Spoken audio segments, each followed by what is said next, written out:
You're gonna want to see this.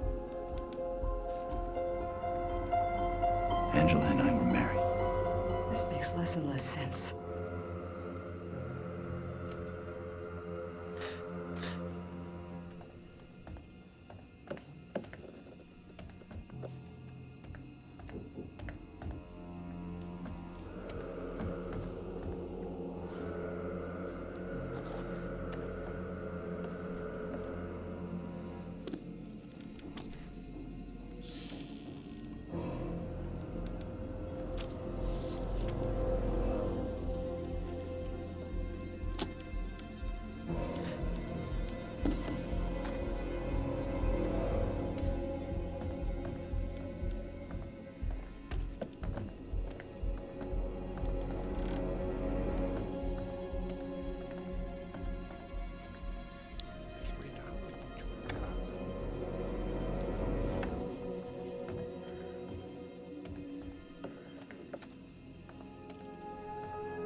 What was that? Gotta be the girl.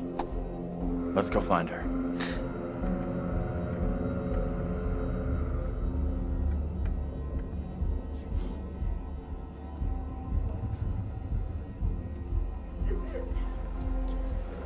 She's in here. What the hell? Stay here.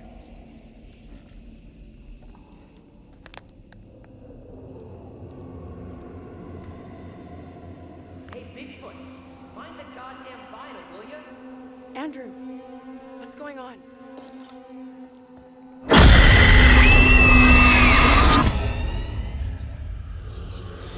He knows I was about to confess all to the judge.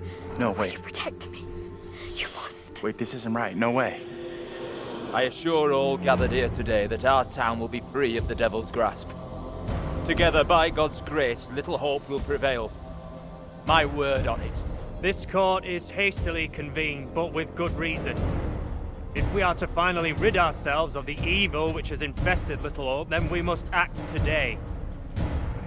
I accuse you, Mary, of witchcraft. What say you, Reverend? The evidence, as discovered through my investigation, is beyond question. Mary uses her puppet as a familiar to summon and serve the devil. We have been deceived by a child, by her guise of innocence. This puppet was mistakenly used to denounce Tabitha, but it has always belonged to Mary and Mary alone. She allowed her own kin to be executed as she watched in silence. That is not so. liar! Now this tainted child, this creature of Satan has the marrow to accuse me, a man of God, of wrongdoing. This is crazy. These people have lost their freaking minds. It was never my intention to bring harm to this town or its people. Can you not help me? What can I do? If I could do something to stop this, I would, but... Now in her hour of greatest need, I don't this see child how. of the damned pleads once more for the devil's help.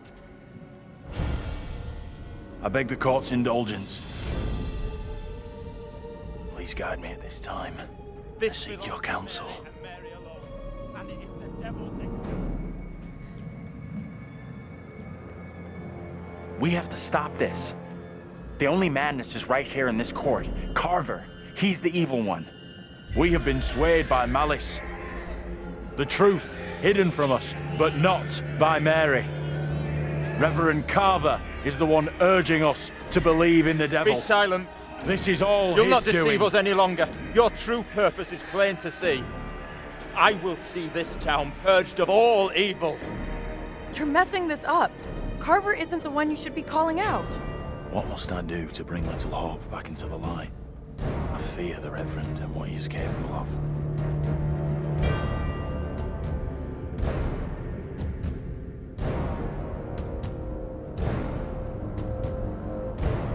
If it's the doll that's evil, then destroy the damn doll. Then you'll be rid of it. The Reverend is right to blame the puppet. That is what has cast its spell on Mary. Destroy it, and she will be restored, released from its curse.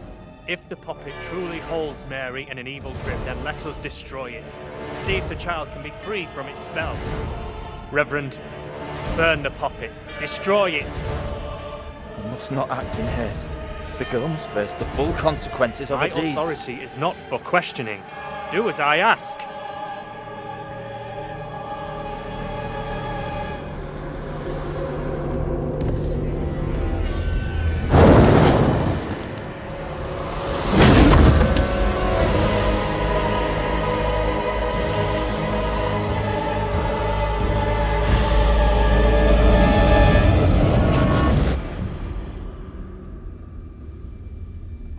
You did everything you could. Don't blame yourself. None of this is your fault.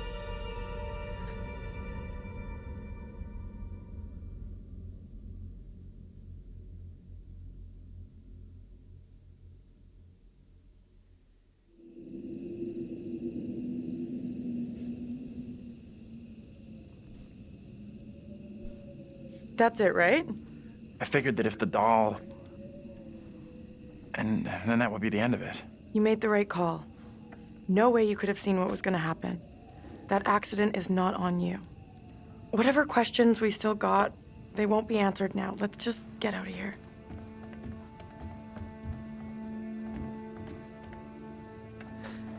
You okay? What just happened? Think we've seen the last of that kid.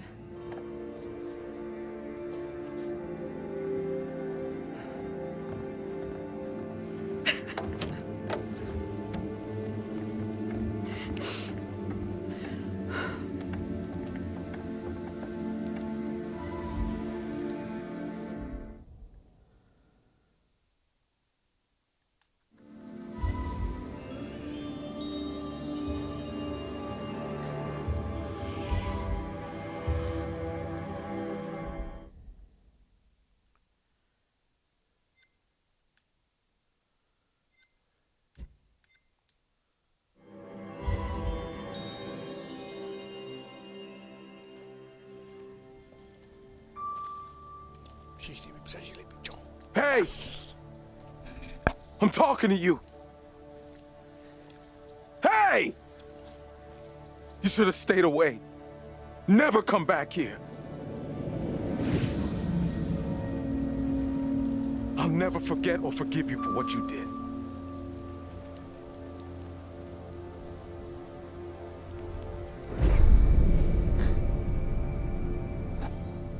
I don't want any trouble, okay? We're going. And we're not coming back. The only place you should be heading is hell, you goddamn murdering son of a bitch. That's him! What? Look out. That son of a bitch has a gun. What the hell is this about? You seem a little confused. No, please. Wait. You don't understand.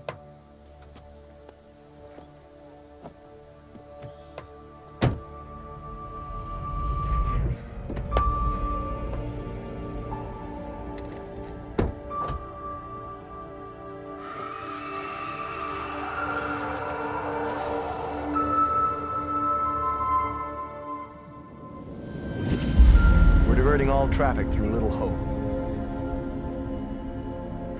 You okay, buddy? You seem a little confused. Yeah, I'm fine. I just want to get these folks to where they need to be. I doubt a short delay will trouble him too much.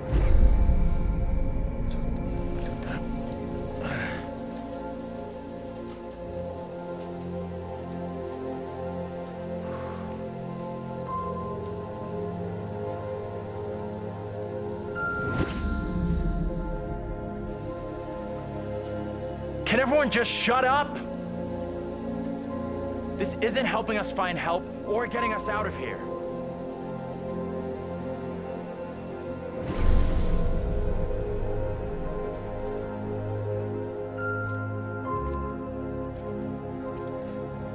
Hi there. How you doing? Excuse me, but we're looking for our bus driver. What? Have you seen him? Yeah, that's funny. Sounds like you could use a drink. Better not, thanks. Need a clear head.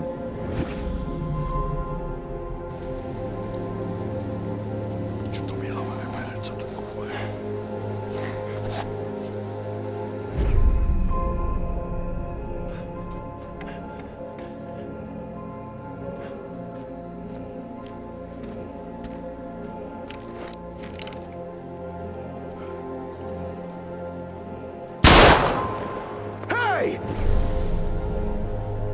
You motherfucker, you! You take a goddamn shot at me? Quit hiding in there! Hey, cool it. I was trying to help. Didn't you see that thing? What are you talking about? Ain't nothing out here. Hey! They're coming. I don't think he gets how bad a mess we're in.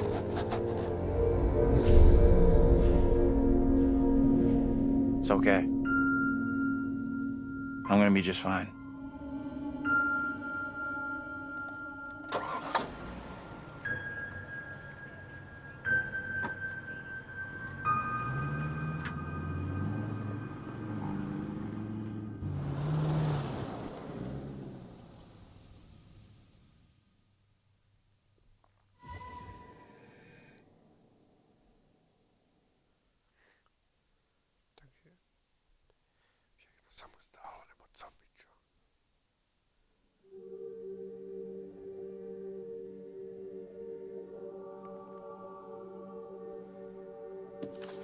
That's it. Game over.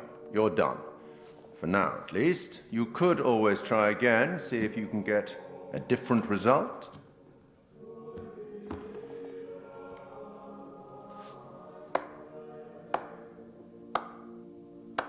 Congratulations.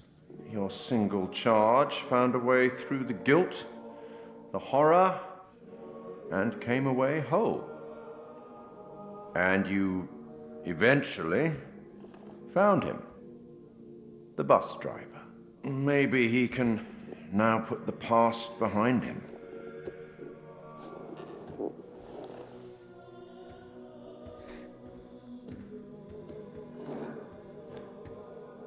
Takže to bylo všechno v jeho hlavě.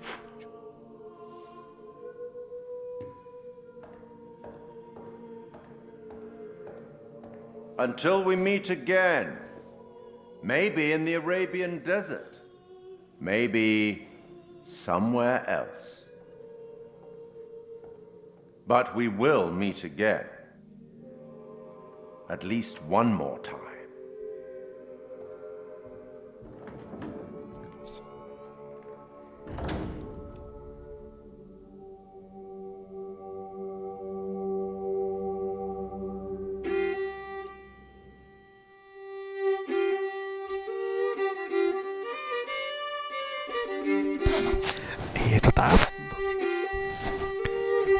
нас чекал дальше девочек.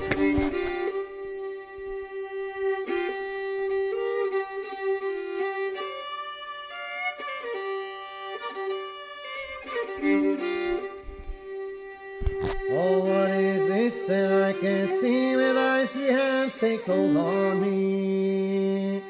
I am death, none can excel. I hold the key to heaven or hell. Oh, death, oh, death, won't you spare me over for another year?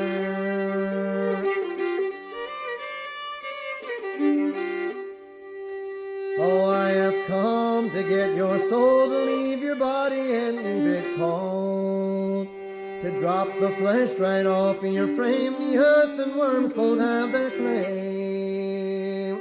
Oh, death, oh, death, won't you spare me over for another year?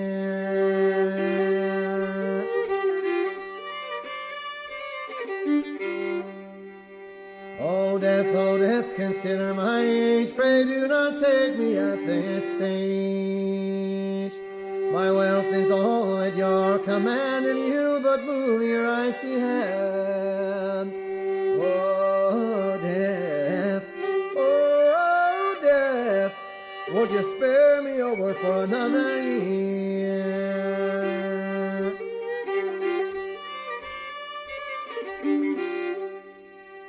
Nor age, nor youth, nor silver, nor gold, nothing satisfies me but your soul.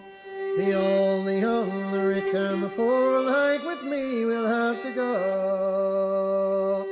Oh, death, oh, death, won't you spare me over for another year?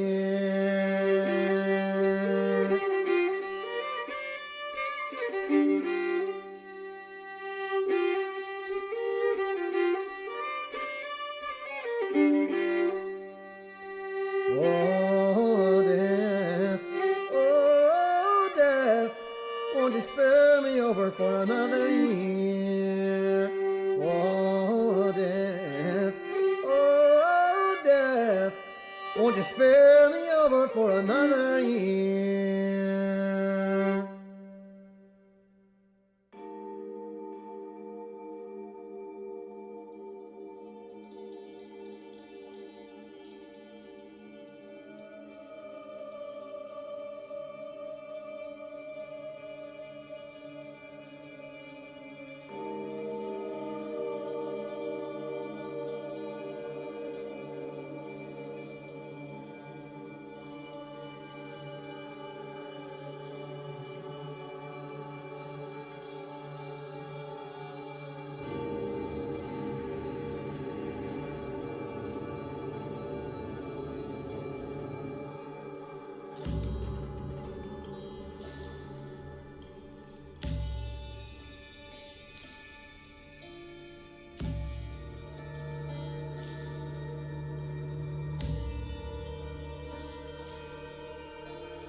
You believe in God? Absolutely not. We'll start believing. We are under attack by... I don't know what. You wouldn't believe me even if I tried. Hell, I don't believe it and I was there. In Sumerian myth, they say the souls of the dead went deep underground to the House of Ashes, where they lived on dust, plagued by the demons of the underworld.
Where are we?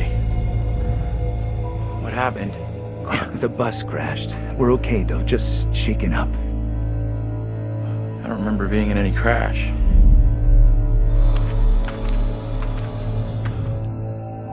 Well, here we are on set of Little Hope, part of the Dark Pictures anthology. Tell me about the characters you play in the game. Yeah, very exciting. I play Andrew, who is a student on this trip to the town of Little Hope. You know this place? No. I mean, I don't think so. I also play Anthony and I play Abraham, all existing at different time periods in different places. Is it tough to balance it all and to kind of jump back between these characters as you go through it? A little bit. I've had a lot of help along the way, and we've been able to, for the most part, separate the three different guys. We have an amazing accent coach on set at all times, so she keeps me in check and puts me on the right part of the map when I stray too far. Only the devil could create a demon who so resembles me. We do look alike, which I agree is pretty damn weird. How tough is it for you to separate that and balance it all? Yeah, it's interesting. Andrew, being the character that I embody for most of the time, was a little bit easier for me. I related to him naturally. He's this socially awkward, depressed student, and I certainly as a student was pretty socially awkward and repressed, so I could relate to him a great deal. You seem uncomfortable around kids your own age. This trip is actually my first time away from home. Oh, you picked a real beauty. Yeah, well, if I ever make it back, I'll sure have something to talk about. The other character, Anthony, is slightly more immature, comes from a big family. I can also relate to that. And dealing with the family dynamic and playing that sibling friction was also something that I think a lot of people can relate to. And that was fun, another sort of element of the challenge, which I really enjoyed. And then there's Abraham, is the third character that I'm responsible for. We have to stop this. The only madness is right here in this court. And the nice thing that exists in all three of them is this motivation to do good, to do right. And I think all three characters I really had admiration for. They seem to be like morally adept, and it's important to respect, I think, the characters that you play, or at least identify something within them that you respect. And I respected all three of the guys that I played. I know what must be done here. And they're all so very different, and even the level of the accents change between them. Is that something that's challenging to navigate? Yeah, that's been really fun. For me, it's been when playing Andrew. I've been doing a relatively neutral American accent, but we sort of base most of the action in New England, so it does lean towards the East Coast, and it doesn't take on too strong of a characterization in either direction. The vocal work for Anthony is similar to that, but because Anthony lives within the 1970s, there's been a little bit of tweaking to the accent in order to accommodate the times. And then Abraham's an entirely different accent. It's been a bit of guesswork as far as constructing that accent because there's no recordings of what people sounded like at that time. But I suppose the closest thing to it we imagine is a kind of Northern English accent. And my dad's from Yorkshire, so I've basically been ripping off what my dad sounded like when he was younger. She talked in this really weird accent. Was that even American? And also with the process itself is a huge, like a learning curve, like you say, with the performance capture. What's the process been like for you? Have you been able to adapt? Do you feel at home now wearing the helmet? And yeah, it's funny. I mean, it presents a whole host of challenges.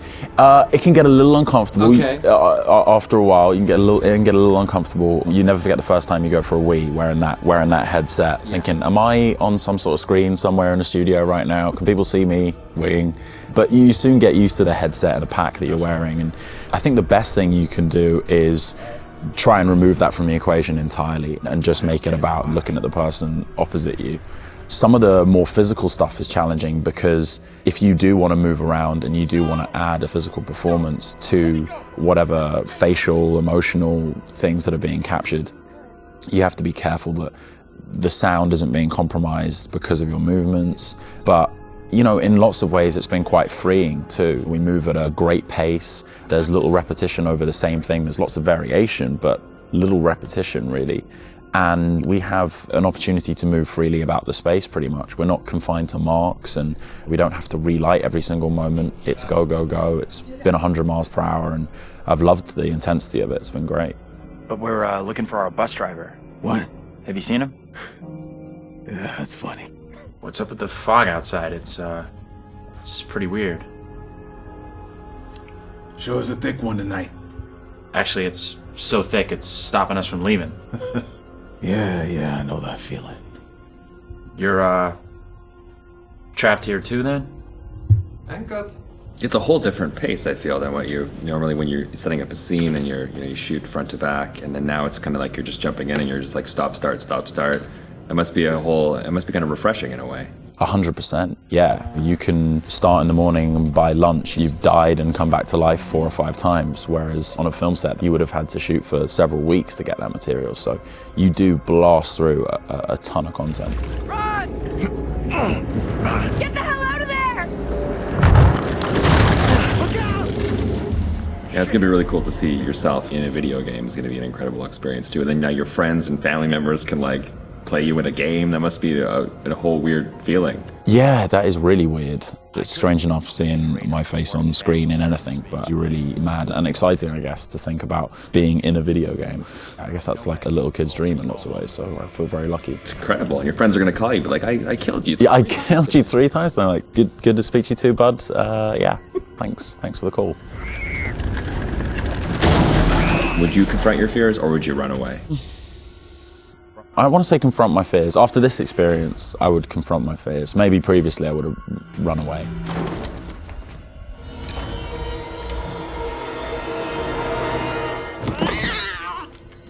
What kind of place is this? It's one of those things where what you think you'll do is different than what you probably actually do. In the moment, yeah, 100%. Oh, I would confront my fears, and then you're gone. Gone. Yeah. And lastly, would you explore on your own or in a group? In a group, I'd have to. One of the best things about this experience has just been the camaraderie that's developed amongst the cast, and over a short period of time shooting at this intensity, it's bonded us together really quickly, and I've loved being part of the team.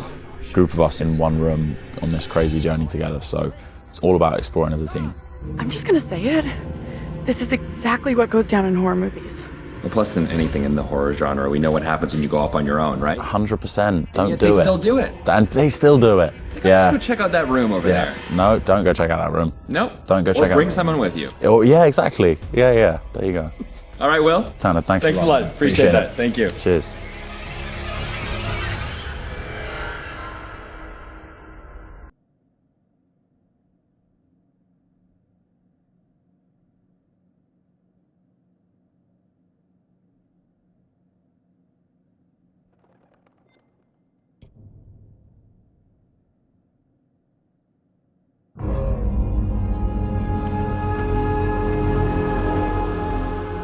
I just saw someone in the woods. Okay, very good. We're freaked. Who's there? Whoever you are, this isn't funny at all. The demons are an integral part of the story of Little Hope. It's the crux of a lot of the things that happen, and that informs a large part of what we're doing.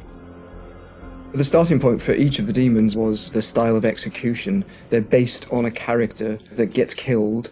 That then informs how the character behaves, how it moves, how it sounds, and those are all brought together to give us that convincing, terrifying demon. In order to make convincing demons, you need to ground them in nature.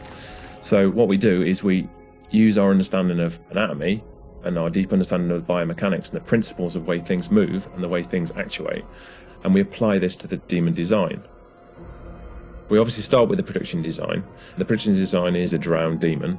What we need to do then is look for extra reference. We have to look at stuff like autopsies. We'd look at what happens to the skin when it gets exposed to water for a long time. We have to look at creatures from underwater. We look at various types of fish. Loads of images and real-world reference helps, although it's slightly gruesome. This particular demon we're looking at is the one that's been hung. We didn't want to show the whole of this character, and right from the beginning we said, let's focus on the areas which are the most terrifying. And so the overall silhouette of the character was to be like this twisted rope. Her limbs had coiled, and so we were exaggerating the metaphor of this hanging. 1,000 years of being trailed along the ground, it had worn away her feet, the bones being worn down, the nails being broken off. She'd been in pain for a long time. The most key of all of the elements was the face and how we framed that, and that was that broken, twisted neck, one eye remaining, a tear coming out because it's that last remains of her soul. The noose was digging into her neck, and her tongue is actually so bloated and grown that that actually became a feature for us in the game, that tongue actually becomes a grapple to get hold of some of the characters. To animate a demon, we would start with looking at how they walk or move forward. Some of them are dragging themselves, and then also how they would attack their victims, just flesh out the layout and the choreography of it. Mocap is a big help. Obviously, it's a lot faster than keyframing from scratch. So we decided to use it as a base for some of them, and then we would layer on top of that all the characteristics that bring them to life, even though they're dead. The Crush Demon in particular was difficult to work with because we weren't able to use motion capture footage, so that is going to be completely hand animated. So that meant we were really starting from scratch. All the other demons we did use actors' footage, so we have a lot of actors with spikes tied to them limping across the scene. Let's get the fuck out of here! On the Broke Demon, we asked the actor to use various props to try and achieve the sort of movement that we wanted. And I think he did a great job. It was really successful. We've had to, again, add on to that to help with the weight and the believability.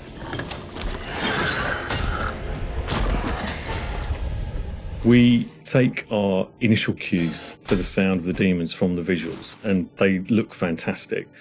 But then we have to take the sound of the demons beyond the visuals to give them a really strong otherworldly presence.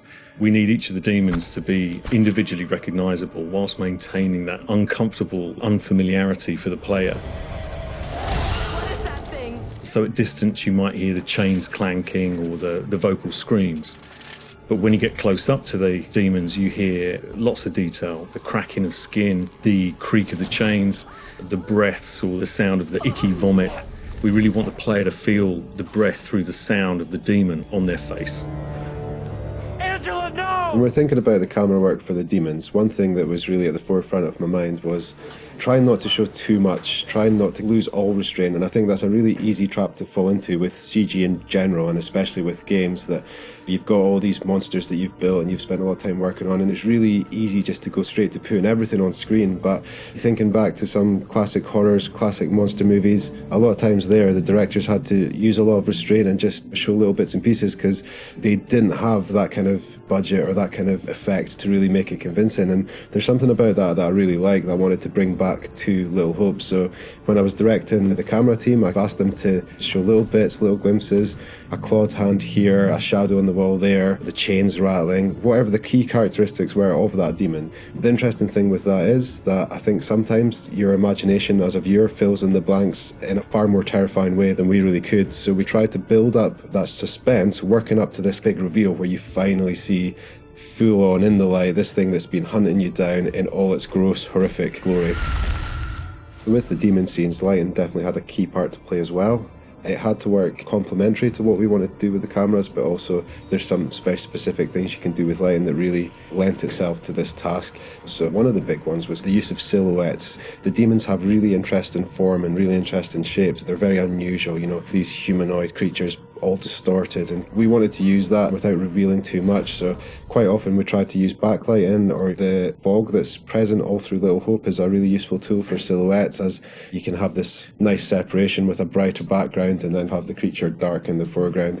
It was a nice way to make them feel even more gross than they really were. The Little Hope narrative is extremely multi-layered, and the demons not only represent the tortured souls of the characters, but they also represent the psychological trauma that humans can obtain through witnessing traumatic events.